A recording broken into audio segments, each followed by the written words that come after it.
예수님 당시에 복음서를 보면 예수님 당시에 그 활동했던 유대인들의 여러 분파들이 있었습니다. 다 같이 유대인이었고 다 같이 하나님을 섬기는 사람들이었지만 그 중에 어떤 사람들은 사두개인이라고 불리는 사람도 있었고 또 어떤 사람들은 바리새인이라고 불렸고 어떤 사람들은 에센파라고 불렸습니다.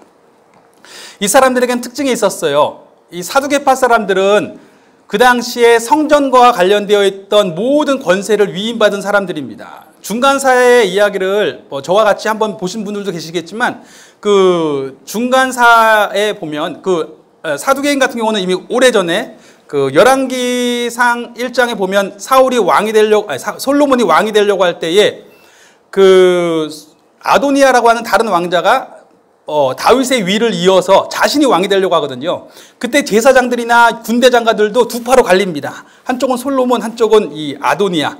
근데 아도니아 편을 들었던 사람은 제사장 아비아달이고 솔로몬 편을 들었던 사람은 사독이에요. 그런데 솔로몬이 왕이 됨으로 말미암아 그 이후로는 사독 제사장의 후손들이 제사장직을 감당하게 되는 겁니다. 그런데 이 사두개인이라는 사람들은 사독의 후손들이란 뜻이에요. 즉 그 이후에 성전과 관련된 오랜 역사가 지나면서 많은 일들은 있었지만 여하튼 간에 성전과 관련되어져 있는 주요 업무들을 다 담당하고 있었던 사람입니다. 그런데 예수님 당시에 로마가 유대 땅을 정복했어요. 그러니까 정치적인 권세는 없는 겁니다. 다만 이 백성이 구심점으로 삼을 수 있는 것은 성전, 그들의 종교뿐이었는데 이 사두개인들이 로마 정부와 협의를 맺은 거예요. 정치적으로는 당신들이 다스리는 것을 인정할 테니까 종교적으로는 우리가 가지고 있는 권세를 인정해달라. 그래서 권세를 인정해 줬습니다. 그러고 났더니 이제부터 성전에 들어오는 모든 어떤 재정적인 부분들이나 모든 어떤 권세에 대한 부분들을 사두개인들이 다 좌지우지하게 된 겁니다. 그러니 이분들이 얼마나 부유했겠어요. 그런데 자신이 부유하고 사회적으로 명예를 누리고 사내들인이라고 가장 높은 공의회에서 모든 민족의 중요한 문제를 결정지을 수 있는 자리에 오르다 보니까 다 사람들이 쳐다볼 거 아니에요. 야, 저 사람은 어떻게 됐길래 저렇게 높은 자리에 올랐을까? 도대체 어떻게 살았길래 하나님이 저렇게 복을 주셨을까? 그러면 그런 질문을 받을 때 제가 무언가 대답할 것이 있어야 되지 않겠습니까? 제가 그런 사람이라면?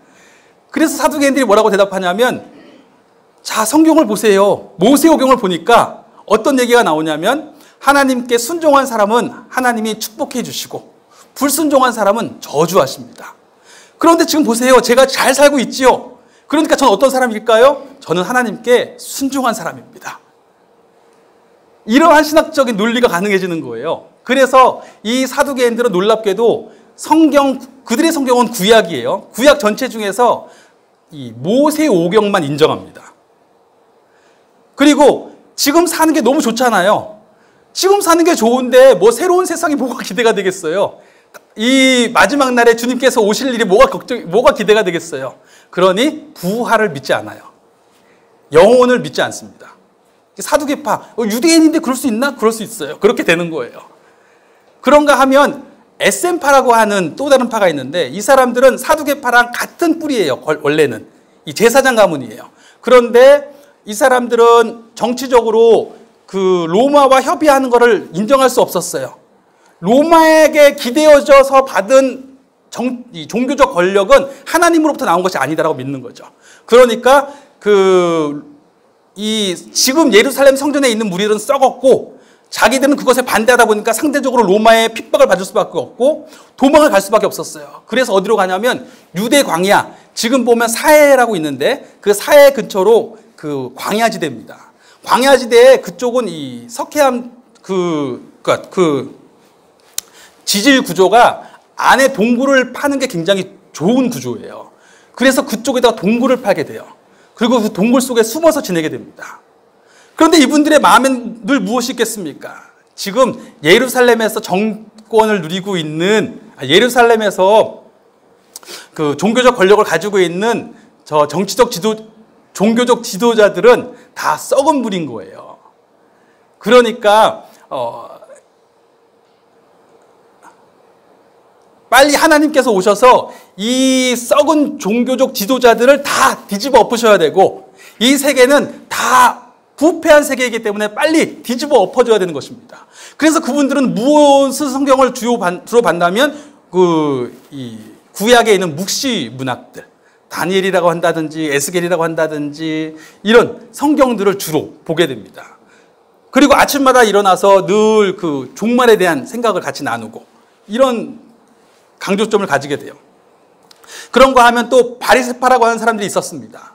이분들은 원래 하시딤이라고 해서 중간사에 보면 이 유대 사람들이 바벨론 포로로 끌려갔다가 돌아온 다음에 다시 그 알렉산더에 의해서 헬라 제국에 들어갔다가 헬라 제국이 망하고 나서 이집트에 다시 그 복속되어 있다가 나중에 또 시리아에 복속되어 있게 돼요. 이런 상황들이 있는데 그때에 너무 핍박이 심하다 보니까 독립운동을 하는데 독립운동을 했던 주된 이끌었던 한 가문이 있어요. 그 제사장 가문이었어요. 마따디아라고 하는 그 마티아라고 하는 그 가문이 있었는데 그 가문이 제사장으로서 독립운동을 주도해서 독립을 했습니다. 그러면 제사장의 직분은 그 성전에서 일하는데 국한되어 있어야 되는데 이 사람들이 자기가 주도해서 독립을 하고 나니까 왕도 되고 싶은 거예요. 그래서 제사장직과 왕직을 겸직하게 됩니다. 그러자 이 같이 경건한 무리들로서 독립운동을 했던 사람들이 있었는데 이 사람들이 아니다, 당신은 종교적인 지도자로서 남아있어야 되지 정치적인 지도자가 되면 안 된다라고 해서 거기에 반대해서 정교 분리주의자, 정치와 교회는 분리되어야 된다 이렇게 믿고 나오게 된 사람들이 있어요. 그런데 그 사람들이 상대적으로 또 핍박을 받을 거 아니에요. 그러면서 그 핍박을 받으니까 그 백성들 가운데 흩어져서 우리는 정치에 대한 관심은 없고 하나님의 말씀에만 관심이 있다. 하나님이 보시는 것은 우리가 오늘 어떻게 사는 것인지에 대한 문제이다 라고 생각하면서 늘 말씀을 어떻게 읽을까, 말씀을 어떻게 잘 지킬까에만 관심을 가지고 살았던 사람들이 있습니다. 그 사람들이 바로 바리새파 사람들이 되는 거예요. 그래서 이 사람들은 말씀이 중요하니까 어떻게 해요?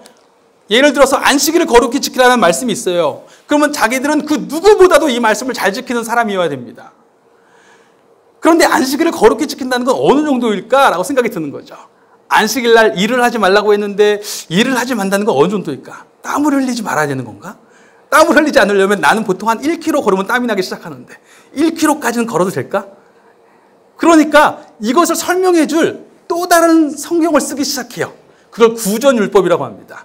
성문율법은 쓰여진 책이고 구전율법이라고 해서 이 사람들이 이 성경을 해석한 성경을 또 만든 거예요.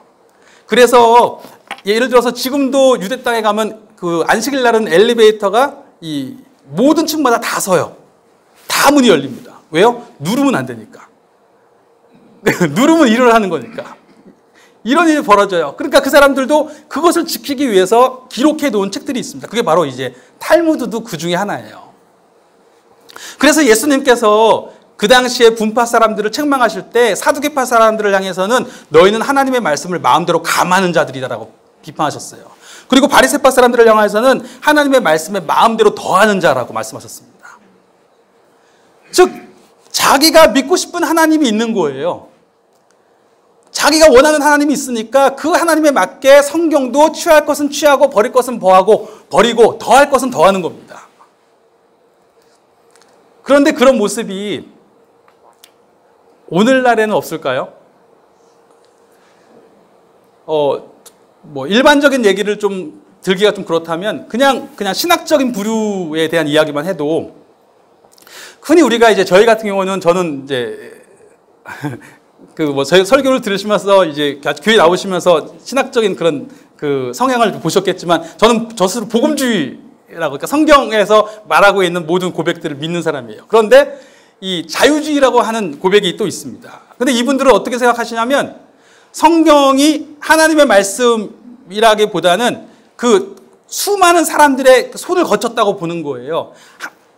예를 들어서 이사야서를 본다 보면 이사야서 이 한 권은 이사라고 하는 한 사람 혹은 이사야의 제자들을 통해서 딱 한 권으로 만들어진 책이라기보다는 계속 시간이 지나면서 이 사람도 조금 넣고 이 사람도 조금 넣고 이 사람도 조금 넣어서 다 짜집기 했다고 보는 겁니다. 그런데 그렇게 보게 되는 가장 결정적인 이유가 있어요. 겉으로 볼 때에는 그냥 문서적인 이야기하는 것 같지만 가만히 들어보면 가장 핵심으로 이 사람들이 얘기하고자 하는 바가 있습니다. 그것은 무엇이냐면 우리는 초자연적인 것은 못 믿겠다 이거예요. 초자연적인 얘기가 나오면 그 부분은 빼는 거예요. 그래서 이거를 왜 넣었을까? 사실은 아닌데 이런 기사를 왜 넣었을까라는 질문부터 시작합니다.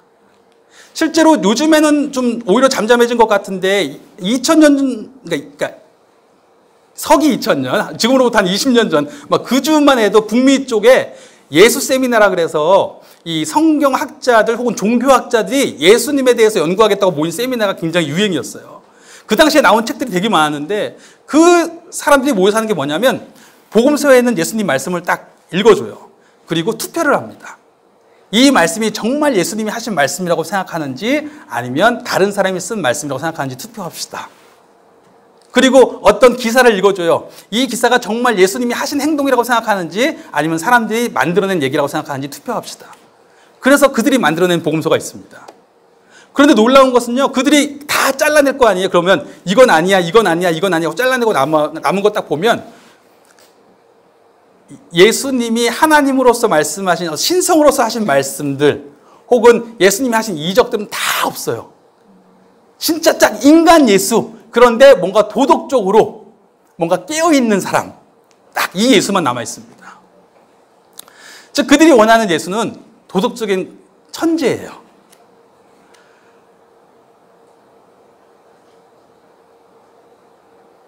그런가 하면 가까운 예로 제가 한 2-3달 전쯤에 우리 온라인 예배 드릴 때 한번 읽어드렸던 그 네이버의 어떤 청년의 이야기가 있었어요.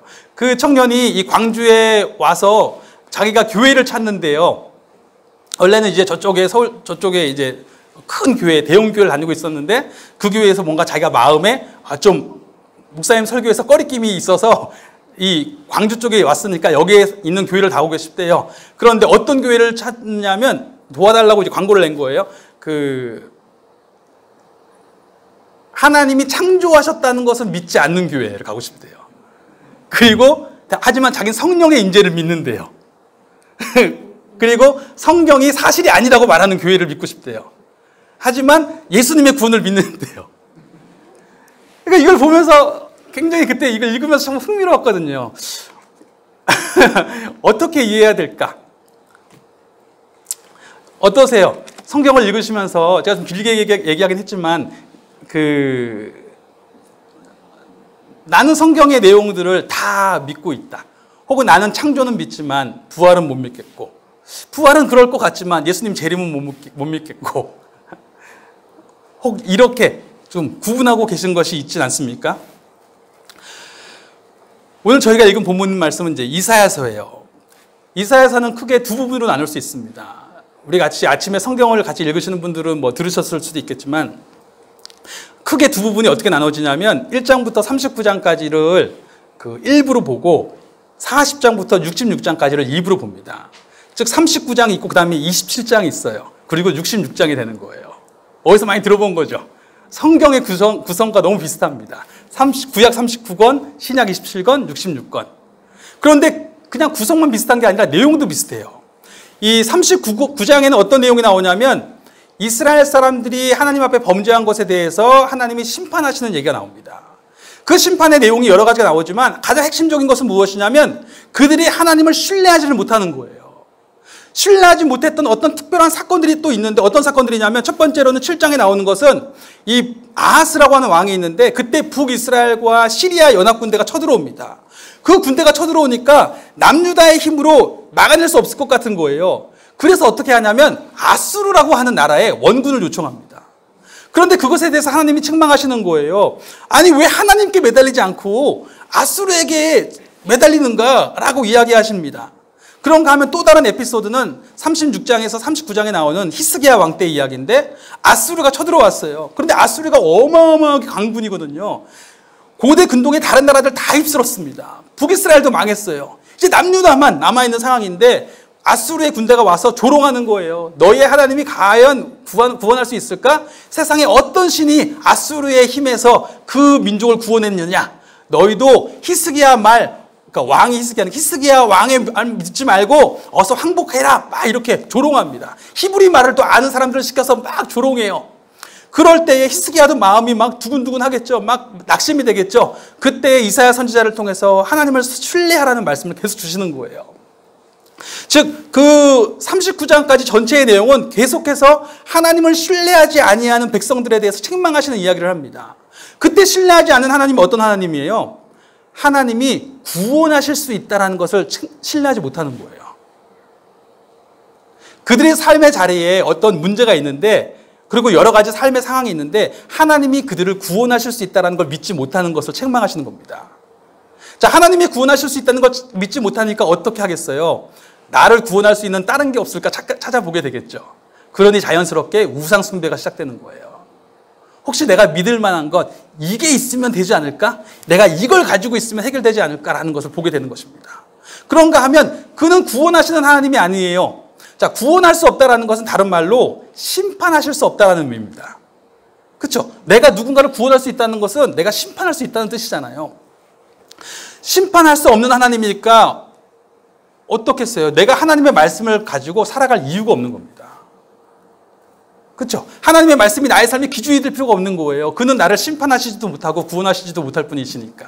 그러니 그 백성 가운데 자연스럽게 우상 숭배가 팽배하고 하나님의 말씀을 지키지 않는 모습이 팽배했습니다. 그래서 하나님이 그것에 대해서 책망하시고 그 마지막에는 이 39장에는 그 민족이 장차 바벨론의 포로로 끌려가게 될 것이다 라는 예언으로 끝나게 됩니다. 자, 그리고 나서 40장에 넘어오면 바로 40장부터는 갑자기 어조가 바뀌어요. 뭐라고 얘기하시냐면 하나님이 너희는 위로하라, 내 백성을 위로하라 라는 이야기로 시작됩니다.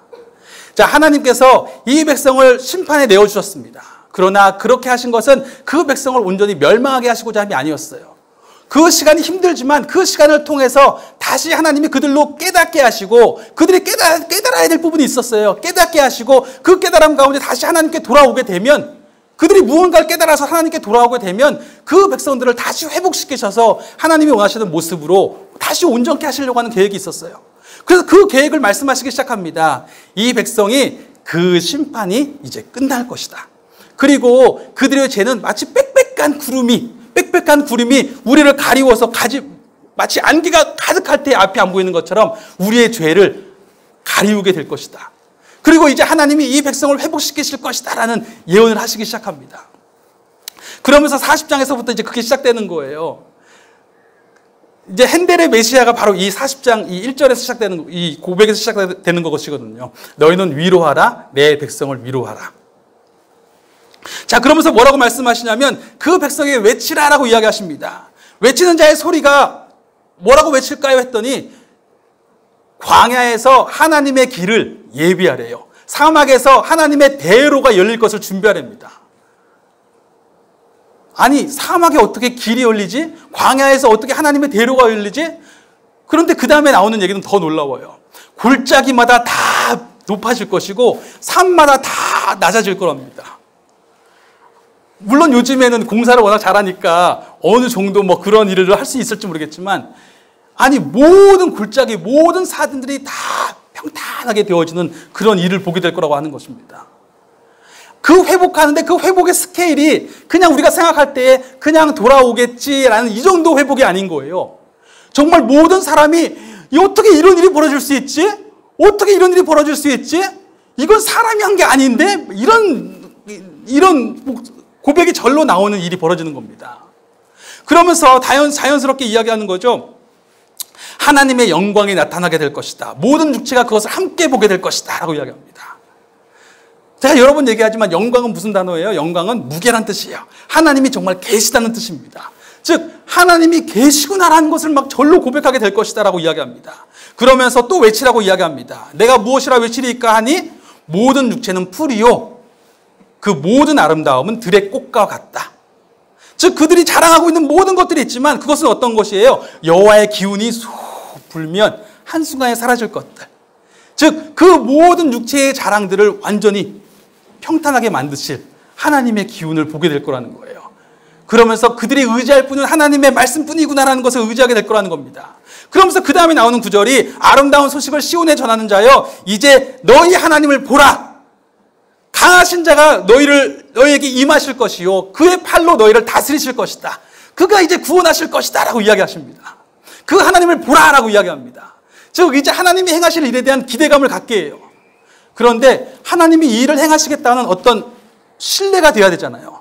그러니까 그 다음부터 말씀하시는 게 뭐냐면 12절부터 말씀하시는 것은 누가 손바닥으로 바닷물을 헤아렸으며 뼘으로 하늘을 쟀으며 땅에 티끌을 되에 담아서 보았으며 접시 저울로 산들을 막대 저울로 언덕들을 담아 보았으랴. 이건 말이 안 되는 얘기잖아요. 이거는 내가 인간이 할 수 있는 어떤 스케일의 일이 아니잖아요. 그런데 이런 일을 하는 거예요. 정말 내가 크다고 생각하는 것들에 대해서 얘기하면서 나중에 얘기하시는 것들이 그것들이 하나님께는 한 방울 물과 같고 한 그릇 티끌 같다는 거예요. 아니 그게 어떻게 가능하지? 가능해요. 생각해 보세요. 우주에서 생각해 보세요. 우주적인 관점으로 나가보니까 이 지구가 어때요? 점이에요. 정말 이 뒤에는 현수막이 우주라면 지구는 여기에 점 턱 찍혀 있는 거예요. 그렇게 보니까 그렇다는 거예요. 그런데 하나님이 어떤 분이시냐고 이야기하는 것입니다. 하나님이 그 모든 것을 창조하신 분이시 아니시냐? 그가 세상의 권세들, 세상의 귀인들, 세상의 재판관들이 다 그 앞에서 하나님이 다 그 일을 담당하시면 다 헛되게 되는 것이 아니냐라고 이야기하면서 기억하라고 이야기합니다. 누가 이 모든 것들을 창조하였는지를 보라라고 이야기하세요. 즉 그들이 구원하실 하나님, 이제 회복의 약속을 주시는 하나님을 신뢰하기 위해서 그들 가운데 지금 눈을 열어주시는 것이 있는데 그것이 무엇이냐면 당신들을 구원하실 하나님은 창조주이시다라고 이야기하는 겁니다. 창조주로서의 하나님에 대한 관점을 열어주는 거예요. 그리고 나면 하나님을 신뢰할 수 있다라고 이야기하는 것입니다. 그의 권세가 크고 그의 능력이 강함으로 하나도 빠짐이 없다라고 말씀하는 것입니다. 자, 그리고 나서 이제 이 이사야서의 마지막 66장까지 나오는 모든 내용들은 이 어조가 계속되는 거예요. 한번 읽어보시면 아시겠지만 계속해서 하나님이 창조주로서 얼마나 크신 분인지에 대한 이야기가 계속 나와요. 즉 사람들을 이제 하나님이 당신들을 구원하실 것입니다라는 것을 계속 알려주는데 그 약속을 신뢰하기 위해서 지금 이사야 선지자를 통해서 하나님이 하시는 것은 창조주로서의 하나님의 크심에 사람들이 계속 정신없이 압도당하게 하는 거예요. 41장을 읽어도 42장을 읽어도 43장을 읽어도 하나님이 이런 분이구나. 하나님이 이런 분이구나. 하나님이 이렇게 크신 분이구나. 막 압도당하기 시작하는 거예요. 그러다가 나중에 가면 하나님이 새 일을 행하시겠구나. 나로서는 방법이 안 나오는 거예요. 저 바벨론으로부터 바벨론 세상의 최강대국으로부터 우리가 다시 돌아온다는 게 솔직히 이게 계산이 안 나오는 얘기인 거예요. 지금 저희는 지나간 역사니까 그냥 쉽게 얘기하지만 계산이 안 나오는 얘기입니다. 아수르로부터 우리를 구원한다고? 바벨론으로부터 우리를 구원한다고? 페르시아로부터 우리를 구원한다고? 혹은 예수님 당시에 로마로부터 우리를 구원한다고? 계산이 안 나오는 얘기인 거예요.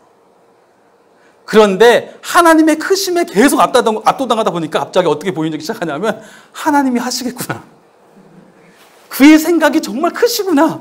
그의 능력이 크시고 그의 생각은 높으시고 그의 경영하심은 만군의 여호와시구나라는 것이 보이기 시작하는 것입니다. 그러면서 보라 그가 새 일을 행하실 것이다라는 말씀이 믿어지기 시작하는 거예요. 새 하늘과 새 땅이 정말 열리겠구나라는 것이 믿어지기 시작하는 것입니다. 자, 이것이 이 이사야서의 굉장히 중요한 구조예요. 그런데 그렇다면은 이것이 구성이라면 이것은 다시 1장부터 39장에서 우리가 나누었던 내용에 대해서 중요한 메시지 하나를 다시 한번 확인시켜 줍니다. 이스라엘의 죄가 뭐였어요?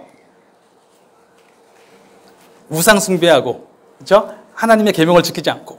그런데 도대체 왜 우상 숭배하고 계명을 지키지 않은 거예요? 하나님을 신뢰할 수 없었기 때문에. 어떤 하나님이에요? 구원하시는 하나님을 신뢰할 수 없었기 때문에. 왜 구원하시는 하나님을 신뢰할 수 없었던 겁니까? 왜냐하면 창조주 하나님을 만나지 못했기 때문에. 구원자 하나님에 대해서는 아는데 나를 구원하는 하나님이 창조주라는 그 개념이 아직 와닿지 않은 거예요. 그 개념이 제대로 열리지 않은 것입니다. 말을 바꾸면 정말 창조주로서의 하나님을 제대로 개념이 열리고 만나면 창조주로서의 하나님이라는 그 의미가 도대체 어떤 것인지에 대한 이 크기가 열리면 그의 구원하심에 대한 이 확신이 들기 시작하는 거예요. 구원하시는 하나님에 대한 그 감동과 그 능력도 열리는 것입니다. 말을 바꾸면 요즘에 저희가 구원받았다고 이야기하는데 구원받은 사람에게 주어진 삶이 무엇일까? 내가 예수님 안에서 구원받았다고 하는데 내게 이제 일어난 일이 무엇일까? 그 의미, 그 크기를 제대로 이해하려면 나를 구원하신 분이 창조주라는 사실을 먼저 알아야 돼요. 그 사실을 알지 못하면 사실은 내가 받은 구원이라는 게 얼마나 큰 건지 도대체 얼마나 대단한 것인지 그것이 지금 나의 삶을 도대체 어떻게 바꿔놓은 것인지에 대해서 감이 오지 않습니다.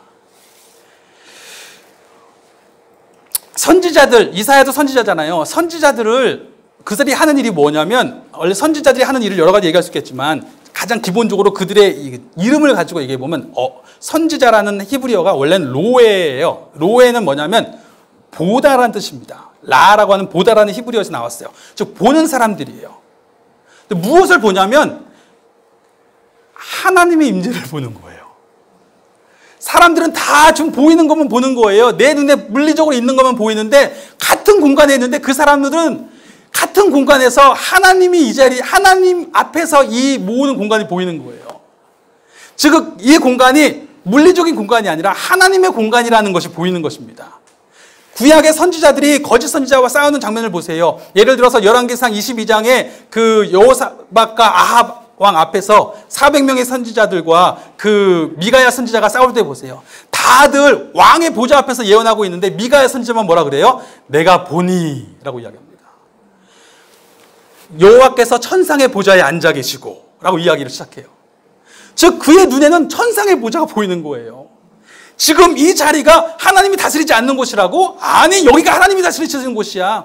하나님의 손길이 여기 없다고? 아니, 여기가 하나님의 손길이 계신 곳이야. 나는 하나님께서 가리워진 바 되었다고? 하나님이 나는 듣지 않고 계시다고? 아니, 지금 하나님이 나를 듣고 계시고 나를 보고 계셔라고 이야기하는 사람입니다. 그런가 하면 이 선지자는 또 나비라고도 불러요. 혹시 추우시면 에어컨 끄셔도 돼요? 괜찮으세요? 예, 그 나비라고 불립니다. 나비라는 말은 말을 하다는 뜻이에요. 즉 대언하는 사람이에요. 즉 하나님의 말씀을 듣는 거예요. 하나님이 살아계심을 아니까 하나님의 천상의 보좌가 보이니까 하나님의 말씀을 듣게 되고 들음으로 말미암아 전하는 사람들이 되는 것입니다.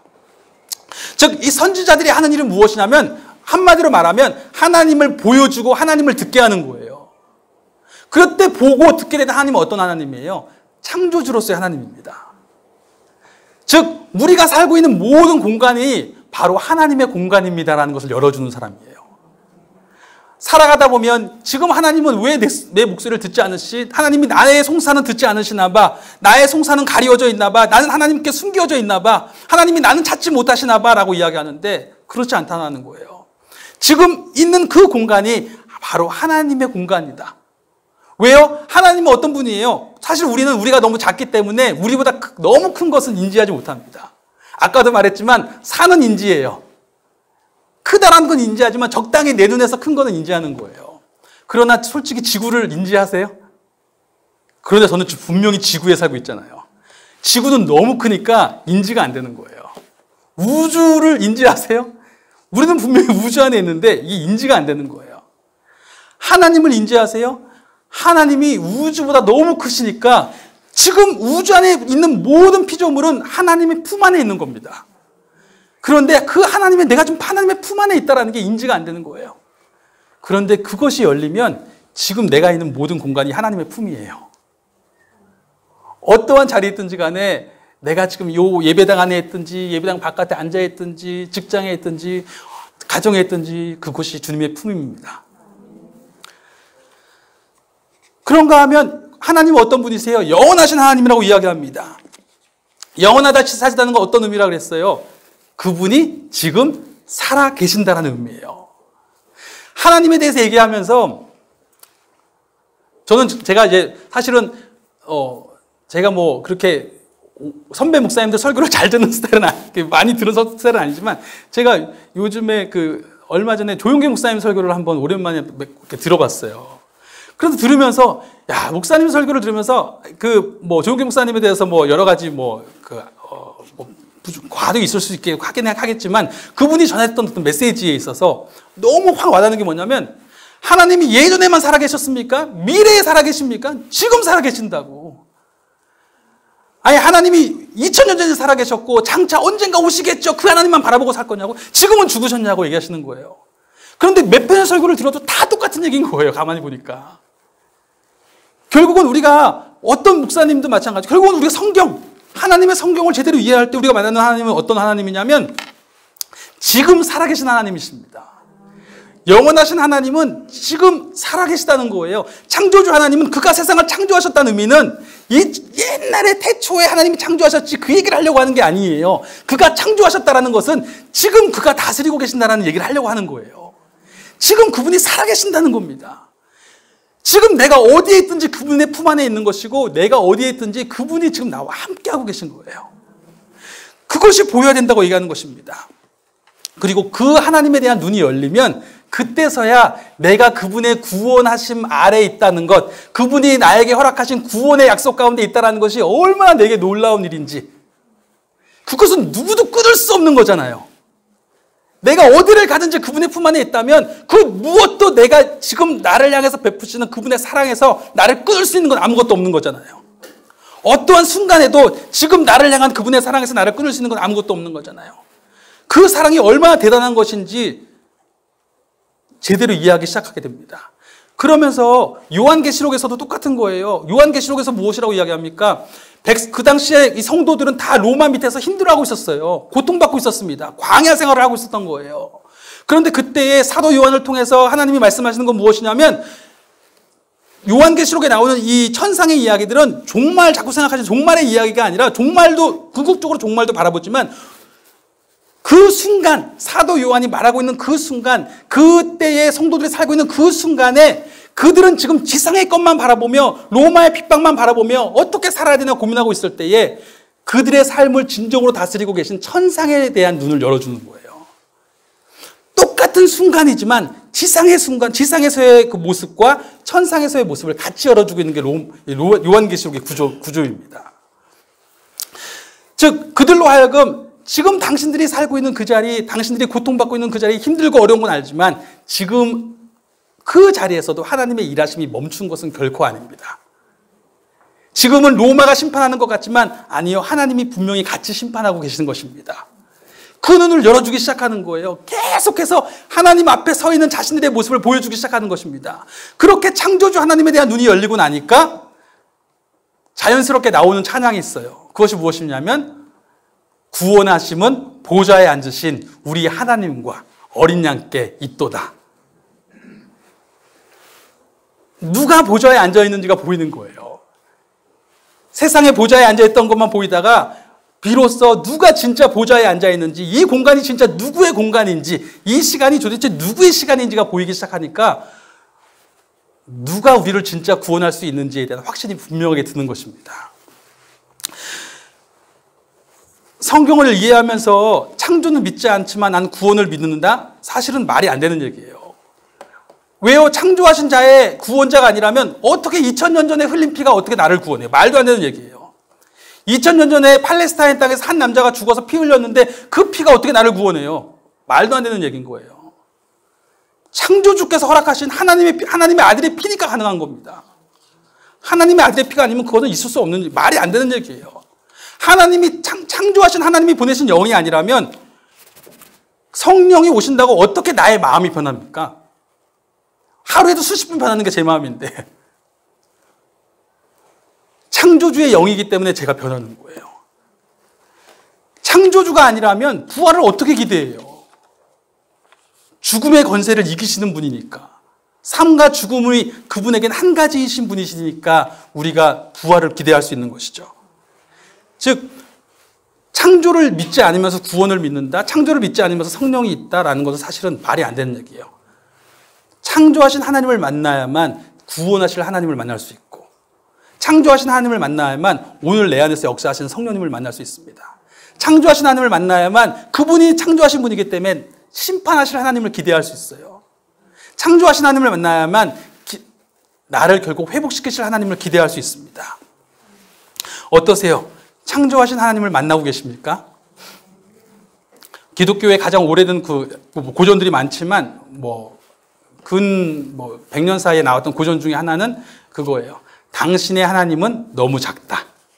영국의 신학자가 쓴 책인데, 당신의 하나님은 너무 작다. 왜요? 우리가 볼 수 있는 것만큼만 하나님을 봐요. 그러다 보니까 내가 이해하고 싶은 하나님만 이해하는 거예요. 그런데 어느 순간 그것이 우상이 되기 시작합니다. 왜요? 내가 원하는 하나님, 만든 하나님이니까. 그러나 하나님은 나의 기대와 생각 가운데서 벗어난 하나님이에요.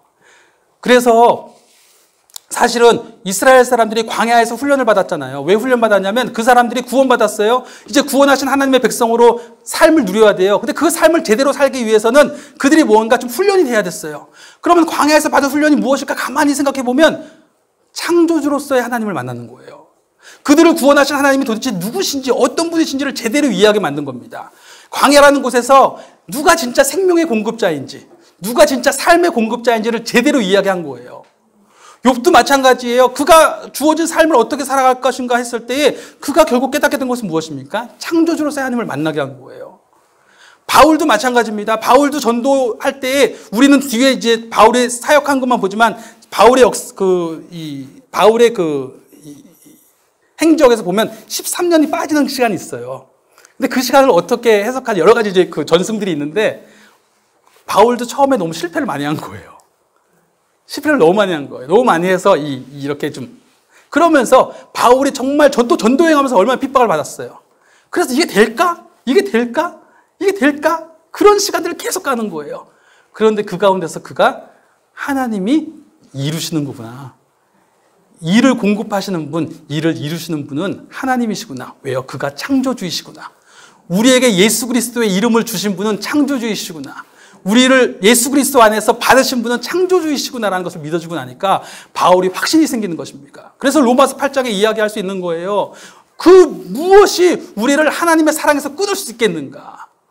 높음이나 깊음이나 어둠이나 천사들이나 세상의 어떤 권세자들이나 그 무엇도 지금 예수 그리스도 안에서 나를 붙들고 계신 결국 그가 구원하시겠다고 나를 선택하셨다면 그 뜻을 반드시 이루실 설령 내가 죽음에 이른다고 할지라도 그 죽음 이후의 순간까지도 결국 하나님의 놀라운 뜻을 이루실 하나님의 그 사랑에서 나를 끊을 것은 아무것도 없다라고 선포할 수 있게 된 것입니다.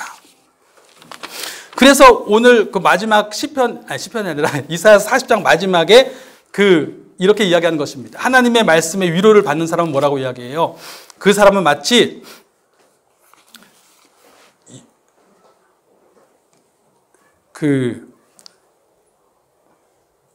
소년이라도 피곤하고 장정이라도 넘어진대요. 저희가 이 에어바운스를 주일학교 학생들 하려고 샀잖아요. 그래서 너무 대책 없이 사서 보니까 이게 200kg가 좀 넘어요. 300kg 좀 가까이 하더라고요. 이게 200kg 넘으니까 이게 대책 없이 사가지고 저랑 아내랑 처음에 밀고 하는데 안 되는 거예요. 그래가지고 이게 필 때는 같이 계실 때 피니까 이게 됐는데 접을 때 너무 힘든 겁니다. 접을 때. 이거를 굴려가지고 접어야 되는데 그러고 허리도 아프고 막 그래서 이걸 어떻게 해야 되나 하다가 이제 기도를 했죠. 하나님 도울 수 있는 사람을 보내주십시오 했더니 저희 아이들이 돕겠대요. 그리고 초등부 애들이 갑자기 저희가 같이 할게요. 막 애들 재밌으니까 게임 같으니까. 그런데 같이 이상하게 저는 초등부 애들이 도와서 무슨 힘이 될까? 무슨 도움이 될까 싶었는데 초등부 애들이 한 5-6명 붙으니까 막 넘어가요. 어떨 때예요? 힘이 넘칠 때잖아요. 힘이 점점 올라갈 때죠. 나이가 하루하루 들어가면서 힘이 점점 올라가잖아요. 성경에서 소년은 우리가 생각하는 너무 어린아이는 아니고요. 구약에서 말하는 소년이라는 히브리어는 청년이에요. 사실 청년이나 이 청소년 정도 해당하는 나이입니다. 힘이 넘치죠. 그리고 이 장정은 용사를 말하는 거예요. 용사, 싸움을 잘하는 사람들. 늘 자신이 있죠. 자신의 힘에 대한 자신이 있는 사람도 결국에는 피곤한 날은 와요. 그렇죠? 넘어집니다. 내 힘으로 여기까지구나라는 순간은 반드시 옵니다. 그러나 여호와를 앙망하는 자는 새 힘을 얻으리니. 내 힘으로는 여기까지지만 나를 그리스도 안에서 부르신 하나님의 힘은 아직도 끝나지 않았다. 그분의 일하심은 지금도 멈추지 않았다. 그래서 독수리가 날개치며 올라간 것 같을 것이요 걸어가도 곤비치 아니하고 다른 박질하여도 피곤하지 아니할 것이다 라고 고백하게 되는 것입니다. 그것이 바로 창조주 안에 있는 사람의 위로입니다. 창조주 밖에서 우상을 숭배하는 사람은 결국 그것이 나라는 사람이 어떤 사람인지를 규정짓는 거예요. 정리하면 성경이 결국 우리에게 원하는 것은 무엇이냐면 하나님이 우리에게는 사람되라고 우리에게 성경 주신 겁니다. 어떤 사람되라고 얘기하냐면 성경적인 사람되라고. 세상 교육은 세상에 원하는 사람 키우려고 교육하는 거예요. 성경은 하나님이 원하시는 사람 키워주려고 해주는 거예요. 성경적인 사람은 어떤 사람이냐면 내가 창조주 안에서 그의 구속자의 약속 안에 있다라는 걸 믿는 사람이에요. 나를 그의 구속하신 그 구속자 예수 그리스도의 이름 안에서 생명 안에서 나를 받으신 분은 창조주이시다라는 것을 기억하고 살아가는 사람입니다. 그러면 나는 어떤 사람이에요? 창조주가 지은 사람이에요. 나란 사람을 위해서 자기 자신을 내어주기까지 사랑하신 사람입니다. 내가 아무리 부족하고 연약해 보여도 창조주께서 죽기까지 살아가신 사람이에요. 그가 지금도 포기하지 아니하시는 사람입니다. 그것이 창조주를 만나는 사람의 위로입니다. 같이 기도하겠습니다.